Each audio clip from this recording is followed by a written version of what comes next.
ಯುನೆಸ್ಕೋದ ಅಮೂರ್ತ ಸಾಂಸ್ಕೃತಿಕ ಪರಂಪರೆ ಎಂದರೇನು?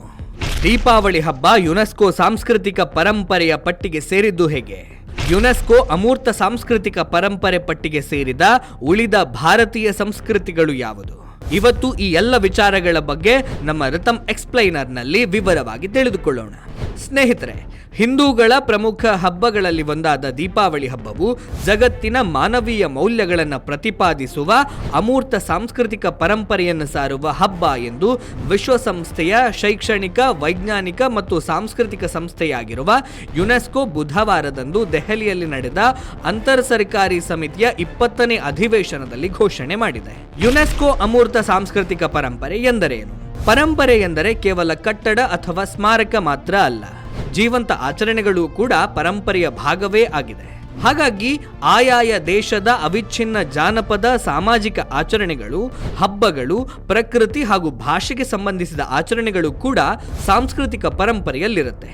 ಇಂತಹ ಅಮೂರ್ತ ಆಚರಣೆಗಳನ್ನು ಮುಂದಿನ ತಲೆಮಾರಿಗೆ ಕೊಂಡೊಯ್ಯುವ ದೃಷ್ಟಿಯಲ್ಲಿ ಸಮುದಾಯವನ್ನ, ಸರ್ಕಾರಗಳನ್ನು ಉತ್ತೇಜಿಸುವುದು ಯುನೆಸ್ಕೋ ಸಾಂಸ್ಕೃತಿಕ ಪರಂಪರೆ ಗುರುತಿಸುವಿಕೆಯ ಮುಖ್ಯ ಧ್ಯೇಯವಾಗಿದೆ. ದೀಪಾವಳಿ ಹಬ್ಬವು ಯುನೆಸ್ಕೋ ಸಾಂಸ್ಕೃತಿಕ ಪರಂಪರೆಗೆ ಸೇರಿಕೊಂಡಿದ್ದು ಹೇಗೆ? ನಮಗೆಲ್ಲ ಗೊತ್ತಿರುವ ಹಾಗೆ ದೀಪಾವಳಿ ಹಬ್ಬವು ಬೆಳಕಿನ ಹಬ್ಬ. ಇದನ್ನ ದೇಶದಾದ್ಯಂತ ಆಯಾಯ ಸಂಸ್ಕೃತಿಗೆ ಅನುಗುಣವಾಗಿ ವಿಭಿನ್ನ ರೀತಿಯಲ್ಲಿ ಆಚರಿಸಲಾಗುತ್ತೆ. ಕಾರ್ತಿಕ ಮಾಸದಲ್ಲಿ ಆಚರಿಸಲಾಗುವ ದೀಪಾವಳಿ ಹಬ್ಬವನ್ನ ದೇಶದಾದ್ಯಂತ ಬೇರೆ ಬೇರೆ ಹೆಸರಿನಲ್ಲಿ ಆಯಾಯ ಪ್ರಾದೇಶಿಕ ಪರಂಪರೆಯ ಜೊತೆಗೆ ಆಚರಣೆಯನ್ನ ಮಾಡಲಾಗುತ್ತೆ. ಈ ಹಬ್ಬಕ್ಕೆ ಪೌರಾಣಿಕ, ಐತಿಹಾಸಿಕ ಮಹತ್ವ ಕೂಡ ಇದೆ. ಕತ್ತಲೆಯ ಮೇಲೆ ಬೆಳಕಿನ, ಕಿಡುಕಿನ ವಿರುದ್ಧ ಒಳಿತಿನ ವಿಜಯವನ್ನ ಈ ಹಬ್ಬ ಸಂಕೇತಿಸುತ್ತೆ. ದೀಪಾವಳಿಯನ್ನ ಭಾರತದಲ್ಲಿ ಮಾತ್ರ ಅಲ್ಲದೆ ಜಗತ್ತಿನ ಬೇರೆ ಬೇರೆ ಭಾಗಗಳಲ್ಲಿಯೂ ಕೂಡ ಆಚರಣೆ ಮಾಡಲಾಗುತ್ತೆ. ಈ ಕಾರಣಕ್ಕಾಗಿ ಯುನೆಸ್ಕೋ ದೀಪಾವಳಿ ಹಬ್ಬವನ್ನ ಅಮೂರ್ತ ಸಾಂಸ್ಕೃತಿಕ ಪರಂಪರೆ ಎಂದು ಆಯ್ಕೆ ಮಾಡಿದೆ. ಆಯ್ಕೆ ಪ್ರಕ್ರಿಯೆ ಹೇಗಿರುತ್ತೆ? ಯುನೆಸ್ಕೋ ಐತಿಹಾಸಿಕ ಕಟ್ಟಡಗಳು ಮತ್ತು ಸ್ಮಾರಕಗಳಿಗೆ ಪಾರಂಪರಿಕ ತಾಣ ಎಂಬ ಮಾನ್ಯತೆ ನೀಡುತ್ತದೆ. ಹಾಗೆಯೇ ಪ್ರಸ್ತುತ ಚಾಲ್ತಿಯಲ್ಲಿರುವ ಸಂಪ್ರದಾಯಗಳು, ಆಚರಣೆಗಳು, ಸಾಮಾಜಿಕ ಪದ್ಧತಿಗಳನ್ನು ಆಯ್ಕೆ ಮಾಡಿ ಅವುಗಳನ್ನು ಅಮೂರ್ತ ಸಾಂಸ್ಕೃತಿಕ ಪರಂಪರೆ ಪಟ್ಟಿಗೆ ಸೇರಿಸಲಾಗುತ್ತೆ. ಈ ಪಟ್ಟಿಗೆ ಆಯ್ಕೆ ಆಗಬೇಕಾದ್ರೆ ಯಾವುದೇ ಆಚರಣೆಯು ಪ್ರಮುಖವಾಗಿ 3 ಮಾನದಂಡಗಳಿಗೆ ಹೊಂದುವಂತಿರಬೇಕು. ಎಲ್ಲರನ್ನೂ ಒಳಗೊಳ್ಳುವಂತಿರಬೇಕು, ಪ್ರಾತಿನಿಧಿಕವಾಗಿರಬೇಕು, ಸಮುದಾಯ ಆಧಾರಿತವಾಗಿರಬೇಕು. ಸಮುದಾಯದಲ್ಲಿ ಜೀವಂತವಾಗಿರುವ ಸಂಪ್ರದಾಯ, ಆಚರಣೆಗಳನ್ನು ಸಂರಕ್ಷಿಸಿ ಮುಂದಿನ ತಲೆಮಾರುಗಳಿಗೂ ಅದನ್ನು ತಲುಪಿಸುವ ಉದ್ದೇಶ ಇದರ ಹಿಂದೆ ಇದೆ. ಯುನೆಸ್ಕೋ ಅಮೂರ್ತ ಸಾಂಸ್ಕೃತಿಕ ಪರಂಪರೆ ಪಟ್ಟಿಗೆ ಸೇರಿದ ಉಳಿದ ಭಾರತೀಯ ಸಂಸ್ಕೃತಿ ಆಚರಣೆಗಳು ಯಾವುವು? ಕುಟಿಯಾಟ್ಟಂ ಸಂಸ್ಕೃತ ರಂಗಭೂಮಿ. ಕುಟಿಯಾಟ್ಟಂ ಕೇರಳದ ಅತ್ಯಂತ ಪ್ರಾಚೀನ ಮತ್ತು ಶಾಸ್ತ್ರೀಯ ಸಂಸ್ಕೃತ ರಂಗಭೂಮಿಯ ಸಂಪ್ರದಾಯ. ಇದು ಸಂಸ್ಕೃತ ನಾಟಕಗಳನ್ನು ಪ್ರದರ್ಶನ ಮಾಡುತ್ತೆ. ಕುಟಿಯಾಟ್ಟಂ ಕೇರಳದಲ್ಲಿ 2000 ವರ್ಷಗಳ ಹಿಂದೆ ಆರಂಭವಾದ ರಂಗಭೂಮಿಯಾಗಿದ್ದು ಇಂದಿಗೂ ತನ್ನ ಜೀವಂತಿಕೆ ಮತ್ತು ಸೊಗಡನ್ನು ಉಳಿಸಿಕೊಂಡಿದೆ. 2000 ವರ್ಷಗಳ ಹಿಂದೆಯೇ ಸಂಸ್ಕೃತ ಭಾಷೆ ಭಾರತದ ದಕ್ಷಿಣ ಭಾಗವನ್ನ ಆವರಿಸಿತ್ತು ಎಂಬುದನ್ನ ಇದು ಸೂಚ್ಯವಾಗಿ ತಿಳಿಸುತ್ತೆ. ಈ ಕಲೆಯನ್ನ 2008ರಲ್ಲಿ ಯುನೆಸ್ಕೋ ಸಾಂಸ್ಕೃತಿಕ ಪರಂಪರೆಯ ಪಟ್ಟಿಗೆ ಪರಂಪರೆಯಾಗಿ ಸೇರಿಸಲಾಗಿದೆ. ವೇದ ಪಠಣ. ವೇದಾಧ್ಯಯನ ಮತ್ತು ವೇದ ಪಠಣಕ್ಕೆ ಸಾವಿರಾರು ವರ್ಷಗಳ ಇತಿಹಾಸ ಇದೆ. ವೇದಗಳು ಹಿಂದೂ ಧರ್ಮದ ಆಧಾರ ಗ್ರಂಥಗಳು. 4 ವೇದದಲ್ಲಿರುವ ಮಂತ್ರಗಳ ಪಠಣವನ್ನ ಧಾರ್ಮಿಕ ಆಯೋಜನೆಯಲ್ಲಿ ನಡೆಸಲಾಗುತ್ತೆ. ಕಠಿಣ ಪರಿಶ್ರಮ ಮತ್ತು ತರಬೇತಿಯಿಂದ ಮಾತ್ರ ಸಾಧ್ಯವಾಗುವ ಇದು ದೇಶದ ಜ್ಞಾನ ಪರಂಪರೆಯನ್ನು ರಕ್ಷಿಸಿಕೊಂಡು ಬಂದಿದೆ. ಇದು ಕೂಡ 2008ರಲ್ಲಿ ಸೇರ್ಪಡೆಗೊಂಡಿತ್ತು. ರಾಮಲೀಲಾ. ರಾಮಲೀಲಾ ಭಾರತದ ಉತ್ತರ ಭಾಗದಲ್ಲಿ ಪ್ರಚಲಿತದಲ್ಲಿರುವ ರಂಗಭೂಮಿಯ ಪ್ರಸಿದ್ಧ ಕಲೆ. ರಾಮಾಯಣವನ್ನ ಬಿಂಬಿಸುವ ರಾಮಲೀಲಾ ಭಾರತದ ಉತ್ತರ ಭಾಗದಲ್ಲಿ ದಸರಾ ಸಂದರ್ಭದಲ್ಲಿ ಆಯೋಜಿಸಲ್ಪಡುತ್ತೆ. ಶ್ರೀರಾಮನ ವಿಜಯೋತ್ಸವ ಮತ್ತು ರಾವಣ ದಹನ ಇದರ ಪ್ರಮುಖ ಆಕರ್ಷಣೆ. ದೆಹಲಿಯ ಮೈದಾನವೊಂದರಲ್ಲಿ ಇದು ಪ್ರತಿ ವರ್ಷ ನಡೆದುಕೊಂಡು ಬರುವ ಕಾರಣಕ್ಕಾಗಿ ಆ ಮೈದಾನಕ್ಕೆ ರಾಮಲೀಲಾ ಮೈದಾನ ಅಂತಲೇ ಹೆಸರಿಡಲಾಗಿದೆ. ಈ ಆಚರಣೆಯಲ್ಲಿ ಸಾವಿರಾರು ಜನರು ಪಾಲ್ಗೊಳ್ತಾರೆ. ದಸರಾ ಸಮಯದಲ್ಲಿ ಈ ಹಬ್ಬಕ್ಕೆ ಪೂರಕವಾಗಿ ತುಳಸಿದಾಸರ ರಾಮಚರಿತ ಮಾನಸದ ಮೇಲೆ ಆಧಾರಿತವಾಗಿರುವ ನಾಟಕಗಳು 10 ದಿನಗಳ ಕಾಲ ನಡೆಯುತ್ತೆ. ಇದು ಕೂಡ 2008ರಲ್ಲಿ ಸೇರ್ಪಡೆಗೊಂಡಿತ್ತು. ಗರ್ವಾಲ್ನ ರಾಮನ್ ಹಬ್ಬ. ಉತ್ತರಾಖಂಡದಲ್ಲಿ ಪೂಜಿಸುವ ಭೂಮಿಯಾಲ್ ದೇವತೆಗೆ ಅರ್ಪಿತವಾದ ವಾರ್ಷಿಕ ಹಬ್ಬವೇ ರಾಮನ್. ಶ್ರೀರಾಮನಿಗೆ ಸಂಬಂಧಿಸಿದ ಮಹಾಕಾವ್ಯಗಳ ವಾಚನ, ಹಾಡುಗಳು ಮತ್ತು ನೃತ್ಯವನ್ನ ಇದು ಒಳಗೊಂಡಿರುತ್ತೆ. ಎಲ್ಲ ಜಾತಿ ವರ್ಗಗಳ ಜನರು ಈ ನೃತ್ಯ ನಾಟಕಗಳಲ್ಲಿ ಪಾತ್ರಧಾರಿಗಳಾಗಿರ್ತಾರೆ ಎನ್ನುವುದು ಇದರ ವಿಶೇಷ. ಇದನ್ನ ಯುನೆಸ್ಕೋ 2009ರಲ್ಲಿ ತನ್ನ ಅಮೂರ್ತ ಸಾಂಸ್ಕೃತಿಕ ಪರಂಪರೆಯ ಪಟ್ಟಿಯಲ್ಲಿ ಸೇರಿಸಿತು. ಛೌ ನೃತ್ಯ. ಪೂರ್ವ ಭಾರತದ ಮೂಲದ ಛೌ ನೃತ್ಯವು ಮಹಾಕಾವ್ಯಗಳು ಮತ್ತು ಜಾನಪದೀಯ ಸೊಗಡುಗಳನ್ನು ಹೊಂದಿರುವ ನೃತ್ಯ ಪ್ರಕಾರ. ಸಾಂಪ್ರದಾಯಿಕ ಹಾಡುಗಳೊಂದಿಗೆ ರಾತ್ರಿ ಸಮಯದಲ್ಲಿ ನಡೆಯುವ ಛೌ ನೃತ್ಯವು ಸ್ಥಳೀಯ ಉತ್ಸವ ಮತ್ತು ಜಾತ್ರೆಯ ಸಮಯದಲ್ಲಿ ಆಯೋಜಿಸಲಾಗುತ್ತೆ. ಇದು 2010ರಲ್ಲಿ ಯುನೆಸ್ಕೋ ಸಾಂಸ್ಕೃತಿಕ ಪರಂಪರೆಯ ಪಟ್ಟಿಗೆ ಸೇರಿಕೊಂಡಿತ್ತು. ರಾಜಸ್ಥಾನದ ಕಲ್ಬೇನಿಯಾ ನೃತ್ಯ.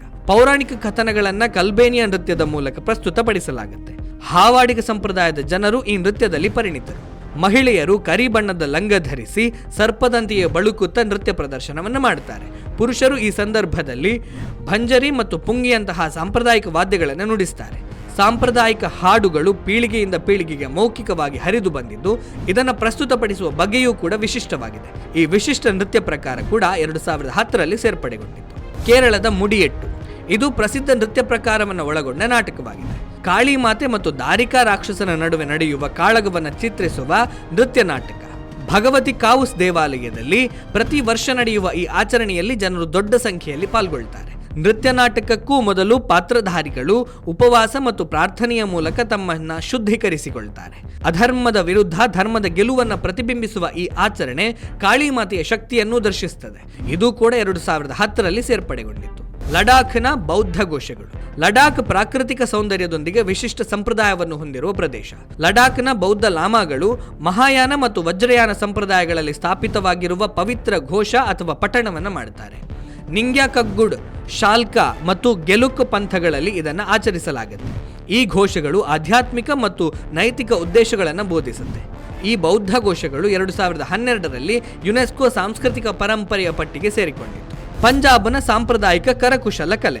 ಪಂಜಾಬ್ನ ಜಂಢಿಯಾಲ ಗುರುಗ್ರಾಮದಲ್ಲಿ ಟಠೇರಾ ಸಮುದಾಯದವರು ತಾಮ್ರ ಮತ್ತು ಕಂಚಿನಿಂದ ಪಾತ್ರೆ ಹಾಗೂ ಇತರ ಪರಿಕರಗಳನ್ನು ತಯಾರಿಸುವ ಸಾಂಪ್ರದಾಯಿಕ ಕರಕುಶಲ ಕಲೆಯನ್ನ 2014ರಲ್ಲಿ ಯುನೆಸ್ಕೋ ಸಾಂಸ್ಕೃತಿಕ ಪರಂಪರೆ ಪಟ್ಟಿಗೆ ಸೇರಿಸಲಾಗಿತ್ತು.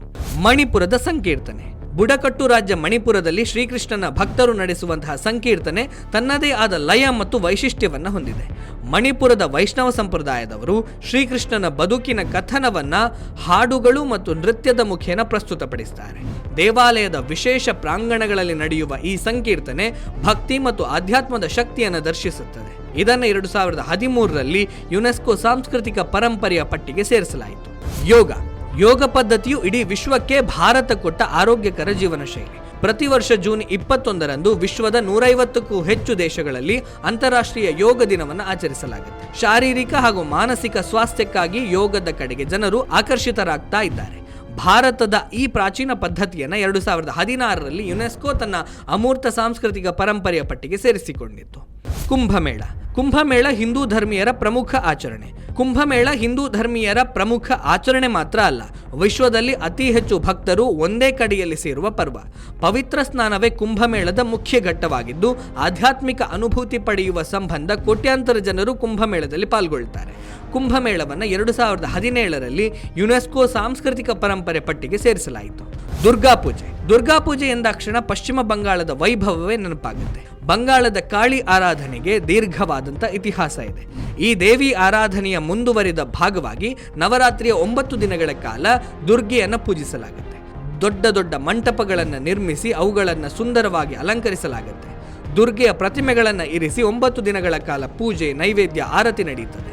ಈ ಮೂರ್ತಿಗಳನ್ನು ಕಲಾವಿದರು ಮತ್ತು ಶಿಲ್ಪಿಗಳು ನದಿಯಿಂದ ತಂದ ಆವೆ ಮಣ್ಣಿನಿಂದ ನಿರ್ಮಿಸುತ್ತಾರೆ. ವಿಜಯದಶಮಿ ಬಳಿಕ ಈ ಮೂರ್ತಿಯನ್ನ ಗಂಗಾ ನದಿಯಲ್ಲಿ ವಿಸರ್ಜಿಸಲಾಗುತ್ತೆ. ಈ ಆಚರಣೆಯನ್ನ 2021ರಲ್ಲಿ ಸೇರಿಸಲಾಯಿತು. ಗುಜರಾತಿನ ಗರ್ಭಾ ನೃತ್ಯ.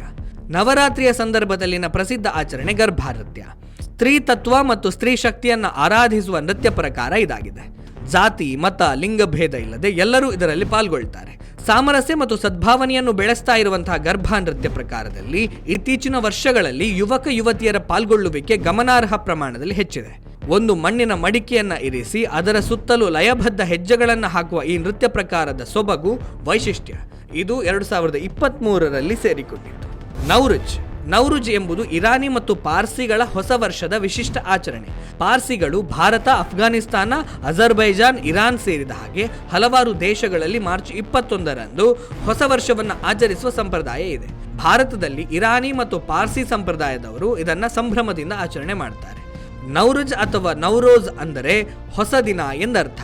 ಹೊಸ ವರ್ಷದ ನಿಮಿತ್ತ 2 ವಾರಗಳ ಕಾಲ ಸಾಂಸ್ಕೃತಿಕ ಕಾರ್ಯಕ್ರಮಗಳು ನಡೆಯುತ್ತೆ. ಇದನ್ನು 2024ರಲ್ಲಿ ಯುನೆಸ್ಕೋ ಸಾಂಸ್ಕೃತಿಕ ಪರಂಪರೆಯ ಪಟ್ಟಿಗೆ ಸೇರಿಸಲಾಯಿತು. ಇದೀಗ ಹಿಂದೂ ಧರ್ಮದ ಪ್ರಮುಖ ಭಾಗವಾಗಿರುವ ದೀಪಾವಳಿಯನ್ನ ಯುನೆಸ್ಕೋ ತನ್ನ ಅಮೂರ್ತ ಸಾಂಸ್ಕೃತಿಕ ಪರಂಪರೆಯ ಪಟ್ಟಿಯಲ್ಲಿ ಸೇರಿಸುವ ಮೂಲಕ ಭಾರತೀಯ ಸಂಸ್ಕೃತಿಯ 16ನೇ ಸಾಂಸ್ಕೃತಿಕ ಪರಂಪರೆ ಈ ಪಟ್ಟಿಯಲ್ಲಿ ಸೇರಿದ ಹಾಗಾಗಿದೆ. ಸ್ನೇಹಿತರೆ, ಇದಿಷ್ಟು ವಿಷಯ. ಮುಂದೆ ಮತ್ತೊಂದು ವಿಷಯದ ಜೊತೆಗೆ ನಿಮ್ಮ ಮುಂದೆ ಬರ್ತೇನೆ. ಅಲ್ಲಿಯವರೆಗೆ ನಮಸ್ಕಾರ.